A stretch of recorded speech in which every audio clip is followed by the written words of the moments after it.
सोचिए, एक सुबह आप उठें और पता चले कि पड़ोस की एक लड़की अपने कमरे से गायब है, लेकिन उसके बिस्तर पर कपड़ों में लिपटी एक 5 फुट लंबी सांप की केंचुल, टूटी हुई चूड़ियां और बिखरा हुआ सिंदूर पड़ा है। पहली नजर में दिमाग कहाँ जाएगा? कोई अपराध या कुछ और? शायद शायद तर्क से पहले कल्पना हावी हो जाएगी, खासकर जब सबूत इतने नाटकीय हों, इतने सांकेतिक। ये एक ऐसा सीन है जो सीधे हमारे गहरे सांस्कृतिक डरों और कहानियों पर चोट करता है। बिल्कुल। आज हम उत्तर प्रदेश के औरैया जिले की एक ऐसी ही कहानी की परतों को खोलेंगे। ये कहानी किसी थ्रिलर फिल्म की तरह शुरू हुई, लेकिन इसका अंत उतना ही हैरान करने वाला था।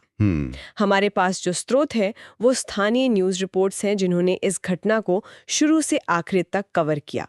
और आज हमारी कोशिश सिर्फ ये जानने की नहीं होगी कि क्या हुआ, बल्कि ये समझने की होगी कि ऐसा क्यों हुआ। और कैसे एक कहानी ने कुछ ही घंटों में एक पूरे गांव की सच्चाई को एक तरह से बदल कर रख दिया। तो चलिए इस अजीबोगरीब मामले की तह तक चलते हैं। हाँ, और देखते हैं कि कैसे अंधविश्वास, प्रेम और आज की तकनीक की एक अनोखी कहानी सामने आती है। तो कहानी की शुरुआत होती है औरैया के फफूंद थाना क्षेत्र के गांव से। एक सुबह एक परिवार में सब कुछ सामान्य था, सिवाय इसके कि उनकी बेटी काफी देर तक अपने कमरे से बाहर नहीं आई। पहले तो किसी ने ध्यान नहीं दिया होगा, सुबह सुबह घरों में वैसे भी बहुत काम होता है। हाँ, लेकिन जब 1-2 घंटे बीत जाते हैं और कोई हलचल नहीं होती, तब तब चिंता शुरू होती है। स्वाभाविक है।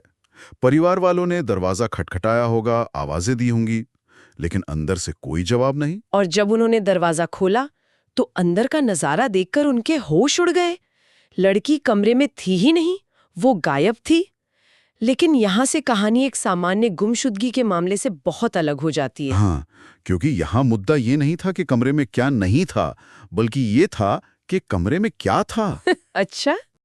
जो चीजें पीछे छोड़ी गई थीं, वो किसी गुमशुदगी की तरफ नहीं, बल्कि किसी बहुत ही अजीब और कह सकते हैं कि अलौकिक घटना की तरफ इशारा कर रही थी। बिस्तर पर कपड़ों में लिपटी हुई करीब 5 फुट लंबी एक सांप की कैंचुल रखी थी। उसके साथ ही टूटी हुई चूड़ियां और सिंदूर बिखरा हुआ था। एक मिनट, ये चीजें, सांप की कैंचुल, टूटी चूड़ियां, ये तो बहुत ज्यादा नाटकीय नहीं लगता? यही तो इस पूरी योजना की खूबी थी। ये इतना नाटकीय था कि किसी ने इसे योजना समझा ही नहीं। मतलब? देखिए, आमतौर पर लोग सोचते हैं कि कोई अपने पीछे सबूत नहीं छोड़ना चाहेगा, लेकिन यहाँ तो जानबूझकर ऐसे सबूत छोड़े गए थे जो दिमाग को उलझा दें। हर चीज का एक गहरा सांकेतिक मतलब था। सांप की कैंचुल यानी कायापलट, रूप बदलना। सही। टूटी चूड़ियां और बिखरा सिंदूर किसी अनहोनी या वैवाहिक जीवन के अंत का प्रतीक। ये चीजें मिलकर एक कहानी कह रही थी, और वो कहानी किसी साधारण अपराध की नहीं थी। तो आप कह रहे हैं कि ये सिर्फ सबूत नहीं थे, ये एक तरह से कहानी के किरदार थे जिन्हें जानबूझकर मंच पर छोड़ा गया था। निश्चित रूप से इसे जानबूझकर अलौकिक या तांत्रिक घटना का रूप दिया गया था। मकसद था भ्रम पैदा करना। बनाने वाले को पता था कि इन चीजों को देखकर लोगों का दिमाग तर्क की बजाय अंधविश्वास और लोक कथाओं की तरफ दौड़ेगा। और जाहिर है हुआ भी बिल्कुल वैसा ही। जैसे ही ये खबर कमरे से बाहर निकली, पूरे गांव में आग की तरफ फैल गई और फिर शुरू हुआ अफवाहों और कहानियों का दौर। क्योंकि खाली जगह को भरने के लिए कहानियां सबसे जल्दी आती हैं। जब तक सच पता ना हो तब तक अफवाहें ही सच का काम करती हैं। कुछ ने कहा कि किसी ने काला जादू किया है, कोई ऊपरी हवा का चक्कर है। लेकिन एक कहानी ने बाकी सबको पीछे छोड़ दिया। नागिन वाली कहानी? हाँ, गांव में ये बात फैल गई कि युवती इच्छाधारी नागिन थी और अब वो अपना इंसानी रूप छोड़कर हमेशा के लिए चली गई है। ये सुनने में भले ही अजीब लगे, बहुत अजीब, लेकिन उस माहौल में लोगों के लिए इस पर यकीन करना शायद किसी और थ्योरी पर यकीन करने से ज्यादा आसान था। पर क्यों? मेरा मतलब है, 21वीं सदी में भी इच्छाधारी नागिन पर लोग इतनी आसानी से कैसे यकीन कर सकते हैं? क्योंकि इच्छाधारी नागिन सिर्फ एक लोक कथा नहीं है, ये हमारे पॉपुलर कल्चर का एक बहुत बड़ा हिस्सा है, दशकों से। हाँ, फिल्में और टीवी सीरियल्स। बिल्कुल, बॉलीवुड फिल्मों और टीवी सीरियल्स ने इस कॉन्सेप्ट को इतना दिखाया है कि ये हमारे सामूहिक अवचेतन में बैठ गया है। तो जब असल जिंदगी में कोई ऐसी घटना होती है जो थोड़ी भी उस कहानी से मिलती जुलती हो, तो दिमाग तुरंत उस बने बनाए नैरेटिव को पकड़ लेता है। तो इसका मतलब गांव में वाकई डर का माहौल बन गया होगा, लोग सच में डर गए थे। रिपोर्ट्स के मुताबिक माहौल बहुत तनावपूर्ण था। एक अनजाना खौफ फैल गया था। लोग एक दूसरे से फुसफुसा कर बात कर रहे थे। हर कोई उस घर की तरफ शक और डर की मिलीजुली निगाह से देख रहा था। औरतें डर के मारे पूजा पाठ करने लगी। असल में डर सिर्फ नागिन का नहीं था, बल्कि इस बात का भी था कि अगला कौन हो सकता है। अच्छा। अंधविश्वास जब फैलता है तो वो पड़ोसियों को भी दुश्मन बना देता है। कुछ घंटों के लिए वो गांव जैसे अपने ही बनाए हुए डर का कैदी बन गया था। एक पूरा गांव डर के साये में जी रहा है सिर्फ एक कहानी की वजह से। इस पॉइंट पर तो परिवार के पास भी कोई चारा नहीं बचा होगा। बिल्कुल। और जब डर और अफवाहें हाथ से निकल जाती हैं, तब अक्सर तर्क और कानून को ही दखल देना पड़ता है। इसीलिए उन्होंने पुलिस को बुलाया। और यहाँ से कहानी में अंधविश्वास और तर्क की टक्कर शुरू होती है। फफूंद थाने की पुलिस मौके पर पहुंची। मुझे हमेशा ये सोचने में दिलचस्पी होती है कि ऐसे मामलों में पुलिस का पहला रिएक्शन क्या होता है। क्या वो भी एक पल के लिए चौंकते हैं या वो इसे देखते ही समझ जाते हैं कि कुछ गड़बड़ है? देखिए, पुलिस को ऐसी बहुत सी अजीबोगरीब चीजें देखने की आदत होती है। उनका काम भावनाओं से नहीं, सबूतों से चलता है। उन्होंने सबसे पहले घटनास्थल को सुरक्षित किया और कमरे की तलाशी शुरू की। और उन्हें एक बहुत जरूरी सुराग मिला, या यूं कहें कि सुराग का ना मिलना ही सबसे बड़ा सुराग था। वो क्या था? कमरे में कहीं भी जबरदस्ती या संघर्ष का कोई निशान नहीं था। कोई तोड़-फोड़ नहीं? हाँ, ऐसा कुछ भी नहीं था जिससे लगे कि लड़की को जबरदस्ती उठाकर ले जाया गया है। ये पहला बड़ा संकेत था कि ये अपहरण का मामला नहीं है। कहानी उतनी सीधी नहीं है जितनी गांव वाले समझ रहे हैं। तो यहाँ से जांच की दिशा पूरी तरह बदल गई। हाँ, जब अपहरण या हिंसा के सबूत नहीं मिलते तो पुलिस का ध्यान व्यक्तिगत कारणों पर जाता है। क्या लड़की अपनी मर्जी से गई? अगर हाँ, तो क्यों? और उसने ये सब ड्रामा क्यों किया? इन सवालों के जवाब खोजने के लिए पुलिस ने गांव की कहानियों को किनारे रखकर सबसे आधुनिक और कारगर तरीका अपनाया। Mobile phone. सही। उन्होंने युवती के मोबाइल की डिटेल्स निकलवानी शुरू की। कॉल रिकॉर्ड्स, लोकेशन, संपर्क, मतलब सर्विलांस के जरिए मामले की असलियत तक पहुंचने की कोशिश शुरू हुई। ये देखना दिलचस्प है। एक तरफ गांव में नागिन की कहानियां चल रही थीं, पूजा पाठ हो रहा था, और दूसरी तरफ पुलिस स्टेशन में डिजिटल डेटा को खंगाला जा रहा था। एक तरफ सदियों पुराना अंधविश्वास, दूसरी तरफ 21वीं सदी की तकनीक। और इस जंग में आमतौर पर तकनीक ही जीतती है। और इस बार भी जीती। हाँ, पुलिस को ज्यादा समय नहीं लगा।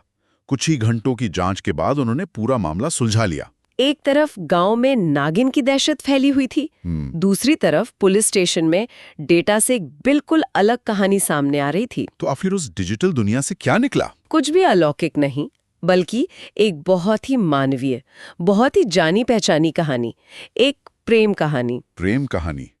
तो ये सब हाँ। जांच में पता चला कि युवती का गांव के ही एक युवक के साथ प्रेम संबंध था। अच्छा। परिवार वाले इस रिश्ते के सख्त खिलाफ थे। शायद उन्होंने लड़की पर कई तरह की पाबंदियां भी लगा रखी थी। जब उन्हें लगा कि उनका परिवार इस रिश्ते के लिए कभी नहीं मानेगा, तो दोनों ने घर से भागने का फैसला किया। लेकिन भागने के लिए इतना बड़ा ड्रामा करने की क्या जरूरत थी? मतलब वो बस जा भी तो सकती थी। ये नागिन वाला आइडिया उसके दिमाग में आया कहाँ से होगा? यही इस मामले का सबसे होशियारी वाला हिस्सा है। अगर वो बस यूं ही गायब हो जाती तो परिवार और पुलिस का सबसे पहला शक किस पर जाता? जाहिर है उसके प्रेमी पर। बिल्कुल। और वो कुछ ही घंटों में पकड़े जाते। युवती का मकसद सिर्फ भागना नहीं था, उसका मकसद था पुलिस और परिवार का ध्यान भटकाना, उन्हें एक झूठी कहानी में उलझाना। हाँ, ताकि वो कुछ कीमती समय हासिल कर सकें। उसने एक ऐसी कहानी गढ़ी कि सबका ध्यान अलौकिक घटनाओं और तांत्रिक क्रियाओं पर चला गया, और किसी ने भी सबसे आसान और तार्किक संभावना के बारे में सोचा ही नहीं। तो उसने मामले को इतना उलझा दिया कि पुलिस और परिवार का ध्यान भटका रहे, और इस बीच उन्हें भागने के लिए, कहीं दूर निकलने के लिए कुछ कीमती घंटे या शायद 1-2 दिन मिल जाएं। ये तो किसी फिल्म की स्क्रिप्ट जैसा लगता है ना? पूरी तरह से। ये एक सोची समझी योजना थी। उसने पहले से सांप की कैंचुल कहीं से जुगाड़ की थी। ये कोई अचानक लिया गया फैसला नहीं था। उसने कपड़ों में कैंचुल को लपेटा, चूमियां तोड़ी, सिंदूर बिखेरा, ताकि लोग इसे साधारण गुमशुदगी ना समझें। ये अपनी आज़ादी के लिए एक मास्टर स्ट्रोक था, भले ही कानून की नज़र में गलत हो। कमाल है। तो जो कहानी एक नागिन के इंसानी रूप छोड़ने की रहस्यमयी घटना लग रही थी, वो असल में परिवार के दबाव से बचने के लिए एक लड़की की सोची समझी योजना निकली। फिलहाल पुलिस युवती और उसके प्रेमी की तलाश कर रही है। ये मामला सिर्फ एक प्रेम कहानी या भागने की घटना से कहीं ज्यादा है। ये दिखाता है कि सामाजिक बंधन और पारिवारिक विरोध किसी को किस हद तक रचनात्मक या कहें कि नाटकीय कदम उठाने पर मजबूर कर सकता है। उस लड़की ने अपनी जिंदगी के लिए एक पूरी फिल्म की स्क्रिप्ट लिख दी। बिल्कुल। यहाँ पर ये सोचना भी दिलचस्प है कि 30-40 साल पहले अगर ऐसा कुछ होता, जब मोबाइल फोन नहीं थे, तब क्या होता? ये एक बहुत अच्छा सवाल है। तब शायद ये मामला महीनों या सालों तक अनसुलझा रहता। ये गांव की लोक कथाओं का एक स्थायी हिस्सा बन जाता। लोग सच में मान लेते कि वो नागिन बनकर चली गई। हाँ, बिल्कुल। तकनीक के बिना पुलिस के पास जांच के लिए बहुत कम सुराग होते। मोबाइल सर्विलेंस ने इस केस को कुछ ही घंटों में सुलझा गया। ये दिखाता है कि सच तक पहुंचने के लिए आज हमारे पास जो उपकरण है, वो किसी भी अफवाह से ज्यादा ताकतवर है। तो इसका सार यह है कि एक बहुत ही व्यक्तिगत समस्या, प्रेम संबंध को परिवार की मंजूरी न मिलना, हाँ, वो एक सामाजिक रहस्य में बदल गई। और उस रहस्य को सुलझाने के लिए आधुनिक तकनीक का सहारा लेना पड़ा। बिल्कुल।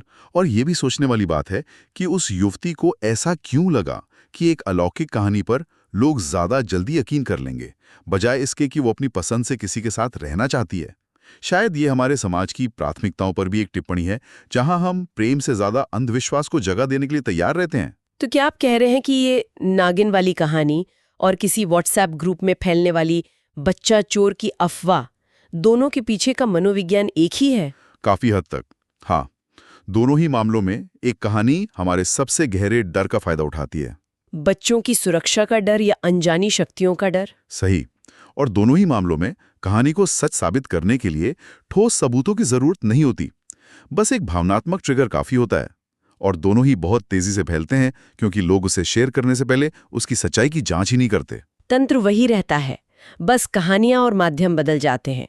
कल वो गांव की चौपाल थी, आज वो व्हाट्सएप ग्रुप है। इस पूरी घटना में सबसे दिलचस्प बात यह है कि एक बनाई हुई कहानी ने, एक झूठ ने कुछ ही घंटों में एक पूरे गांव को अपने प्रभाव में ले लिया। लोगों का व्यवहार बदल गया, उनका डर असली था, उनकी पूजा असली थी, जबकि उसकी वजह पूरी तरह से काल्पनिक थी। और यही आज के लिए सोचने वाली बात है। ये घटना हमें मजबूर करती है कि हम सोचें कि आज के डिजिटल युग में भी, जहां सूचना तक पहुंच इतनी आसान है, अगर कोई कहानी हमारी गहरी सांस्कृतिक मान्यताओं या हमारे अंदरूनी डर को छूती है, तो वो तर्क और सच्चाई पर कितनी आसानी से हावी हो सकती है।